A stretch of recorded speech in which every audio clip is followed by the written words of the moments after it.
and thank you for coming tonight to, it's not, okay. Thank you everybody for coming tonight for personal stories of redemption and recovery. We've had a lot of storytelling events here at the center, and we appreciate the Weaverville Center for Creative and Healthy Living. I think tonight is going to be a really special night, and I'm so glad all of you can come out. We do have appreciation baskets at the back of the room, so if you enjoy what you hear tonight, leave a little something in appreciation. And we are very appreciative of our sponsor tonight, which is the Wilma Dykeman Legacy, is co-sponsoring this. They do really wonderful work. You know, they're continuing on the legacy of Wilma Dykeman as far as an environmentalist and as far as being active in social justice causes. And they particularly support the written and spoken word. And we really appreciate their involvement and partnership with us tonight. But our first teller tonight is Ray Christian, and he's from the Boone area. And he grew up in the slums of Richmond, Virginia, and then joined the U.S. Army at 17. As an infantryman and paratrooper, he served around the world and was awarded the Bronze Star and the Combat Infantryman's Badge. After 20 years, he retired and went back to school. He earned a bachelor's degree in liberal arts, a master's in public history, and an education degree in education leadership. He's been a very popular adjunct professor at Appalachian State University, and two of his very popular courses were The Souls of Black Folks, an examination of African American social culture, and Storytelling, Life in Narrative. His stories have appeared in Reader's Digest editions. They've been featured on many NPR radio shows. As a competitive storyteller, he is a 10-time Moth Story Slam champion. Yeah.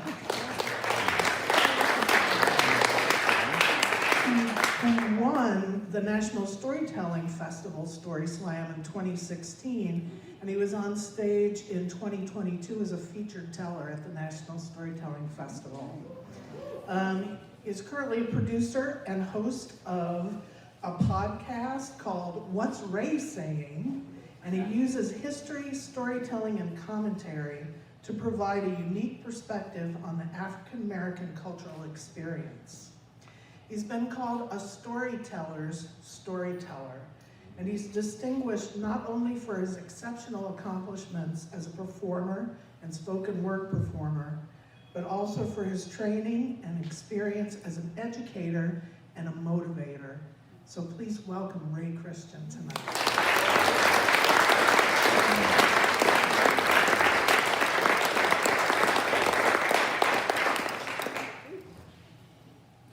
The introduction was probably longer than the story I'm about to tell. Well, greetings from Boone, North Carolina, where the black population is less than 1%. Feeling like home? Good to see you, good to see you. Tom. Sir. You served in the United States Navy? Yes, sir. Yes, How long? How long did you serve in the Navy? 21 and a half years. 21 and a half years. I appreciate your service.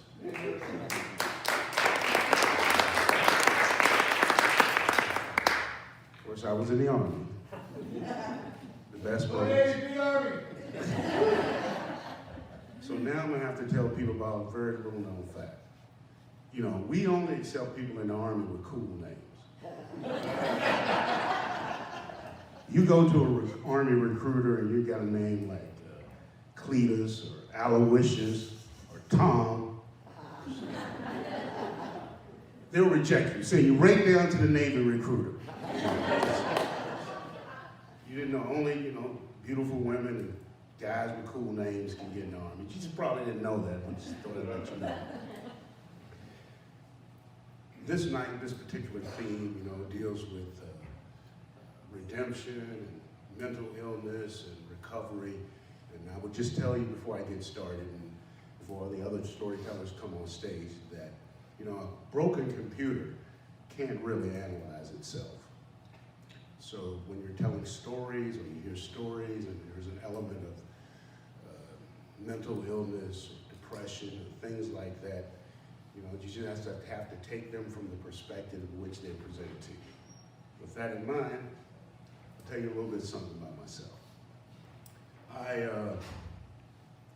I was unusually sensitive when I was a kid, and I had a great love for animals. In fact, I used to bring home every lost dog, cat, a wounded bird that I could find. I thought of myself as maybe the Dr. Doolittle of the black community. But you know, space was an issue, and I always wanted to have my own zoo. But I started small, started with the flea circus. I can't tell you how difficult they were to collect. Nothing like I thought it was on TV.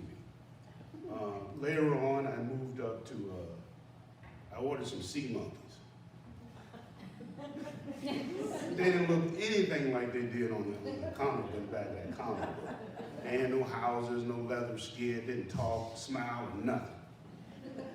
Then I got a geopet. It's not really a pet at all. I thought people were impressed or amazed when they saw me walking down the street with all these cats following me. And I really did try to herd cats. In fact, at one time, I probably had about 40 cats, 15 dogs, maybe 50 pigeons, turtles, rabbits, everything. I loved my animals. And I thought everybody in the community loved the animals just like I did. But the reality was, most of the people in the community, they thought I was weird, strange. They wanted to know why my parents allowed me to keep all these animals behind the house. They called the health department, dog catcher. They came, took away my animals. And it didn't take me long in my community to realize if you were a man or a boy, to get respect, you had to be tough. So at some point I learned to put away my more sensitive side. I started playing football, I wrestled, and right out of school I joined the Army. And I became a paratrooper in the infantry. And it was hard. And at some point, the Army went from being my stepping stone in life to being my island. And after nearly 20 years, lots of deployments, losing friends, seeing people die for so-called noble reasons and for no damn good reason at all. Having been on details to inform people that their relative had died, worst duty I ever had in the Army. But after all those years, you know, at some point, there were cracks in my personality. I would come home, the guys I was working in my department, they would say things to me like, hey, Sergeant Christian, you seem kind of nervous, jumpy, agitated all the time. That's because I was nervous, edgy, and agitated all the time. It was just as if I would have this sensation that would overcome me, like I would be angry and agitated, and then I would look around in my environment to try to find what was making me irritated. And then I'd want to attack it, strike out at it, say something about it, yell about it, get mad about something. And it never seemed to change. Well, right about this time, my older sister started living with me. She was on crack and had been living that kind of life, and I guess my other members of my family decided that maybe it was time for her to come live with me. I would take care of her, I would look after her, but you can't trust no crackhead. But I love my sister. And it was my habit to collect quarters. I just was in a habit of collecting quarters. I'd roll them up, I'd put them in a shoebox, and I'd put that shoebox inside a closet in the corner. That was my habit. I'd roll quarters. I would come home from deployment. I would look at my quarters. I would roll them around in my hand. I'd look at them, weigh them. It's just something I did. I came home from this one deployment, and I went straight to my room, looked for my quarters. My quarters were missing. And bear in mind, this shoebox full of quarters was heavy. You know, it's more than 10 pounds. It's not something that you casually walk away with. It's not like picking up a quarter off the street. It's heavy, it's got weight to it. So the first thing I said was to my sister was, what happened to my quarters? Did you see my quarters? Do you know where they went? And my sister says, I don't know, maybe somebody took them? Took them? Who would come inside the house, go upstairs, into the room, go to the back of the closet, and grab my quarters in the shoebox and go outside the house? She didn't answer right away. She started stumbling over her words and mumbling, and she said something like, maybe those, with that, I looked outside, and I saw 3 guys standing on the corner. I said, are you talking about those 3 guys right there? I didn't wait for her to give me an answer. I immediately went inside the garage, and I started looking around, walking around, and I found me a baseball bat. And I quick stepped with that baseball bat across the street to them 3 dudes, and I grabbed that baseball bat and threw it back. And the 3 guys were just frozen in fear. And right at the point that I got to the highest arc of my swing, and I was about to bash all 3 of them in the head, my sister screamed out from across the street, "Stop! Wait!" Nobody stole the quarters. I took the quarters. The 3 guys are still frozen. And so am I with that bat. And I dropped the bat. And I walked back across the street. And I'm reflecting on the fact I almost killed a man over a roll of quarters. At some point later, I thought, I needed to go walk, something I occasionally would do, but for this particular day, I was feeling extra stressed. I went to the grocery store, and I'm walking through the aisles of the grocery store, and all of a sudden, I had this sensation that the walls, the aisles of the grocery store were starting to close in on me. And I got real agitated. So now I'm trying to make my way out of the grocery store as fast as I can. So I run through one of the aisles, I go right, and I end up right in front of the seafood counter. And I look on the ice, and I see what I think is a human eye on ice staring back at me. And so I say, what is that? There's an eye on the ice. And the man behind the seafood counter looks up at me and he said, "Yes, sir. We get fresh fish every day." I'm out of there. Later, I'm at the mall, sitting on a bench, trying to get my thoughts together. A middle-aged woman appears, and she's got a very, very senior, mature mother with her.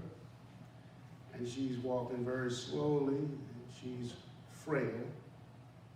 And she says, "Mama, I have to go to the bathroom. I want you to sit right here, and I'll be right back." The mother sits down beside me, she leaves. And as I'm staring off into space and looking around, really don't want any company, I notice that this lady is just staring at me. Just staring at me. So I look away from her. I look back. She's still staring at me. Staring at me. And then she slowly picks up her frail, trembling hand, reaches over to me, and grabs my hand. And I just started to cry. Her daughter comes back, and she sees this. And she says, Mama, what are you doing? You can't be touching people like that. I'm sorry, sir. I said, no, it's all right. Then her mama said, it's what he needed. It was what I needed. But what is happening to me? I almost kill a man over roller quarters. I'm delusional. I think I see a human eye on ice. And now some old lady is comforting me. I'm a soldier. I'm the United States Army. I've killed people. People listen to what I have to say. What is wrong with me? With some pressure from my chain of command, some encouragement from my wife, I finally made that long step toward seeing an Army psychiatrist. And after a couple of sessions, it didn't take long after that for him to diagnose me with having severe post-traumatic stress disorder with psychotic features. So with that diagnosis, I was relieved from all my official duties for about a year, long enough for me to retire. So now I'm out of the Army, I'm on medication, I got counseling, I got animals. I go back to school, life is good, but PTSD never really goes away. And all my attempts to suppress it, and I don't know the medical reason for this, but at some point all that stress just built up and I had a stroke. Now in the aftermath of the stroke,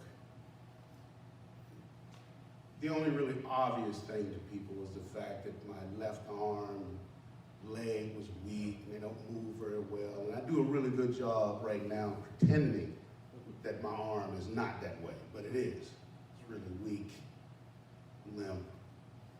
But that's what you can see. But the things that people couldn't see and became more of an issue in my life was the fact that in the aftermath of the stroke, I started seeing the world differently. It was like I was seeing nuances in the world that I had never noticed before. An example would be like Dorothy, when she leaves her black and white world and steps through the door of Oz and everything is in color. That's what the world seemed like to me. I would see a couple, young couple, look at each other in the eyes, and I would start to cry. Because I'd be thinking to myself that the world is really cruel to people they love. And these people don't know me. I'm just looking at people and I start crying. I see a baby. People don't know me. I just start to cry because I think about all the potential in every child is born. I smell bread. I cry because I like bread. But I can't live like this. Every time the stoplight turns green, I'm crying. I see somebody, how are you? So I go to see the doctor. And the doctor says that what I'm experiencing is a result of a stroke. It has a name. It's a pseudo-Bopar disorder or emotional incontinence. It just comes out of me. Right? I just start laughing and crying all the time. Before I tell you what I told the doctor, he told me that. I remember seeing this commercial on TV. These squirrels were playing in the middle of the road, and the this car is speeding down the highway. And before the car gets to the squirrels and hits the squirrels dodge, and the car swerves and it crashes. I see that commercial, and I start breathing fast. My heart starts beating, because I'm thinking, wow, all the nuts they must have gathered together. The friendship. So I told the doctor, no thanks, I'll just keep what I got.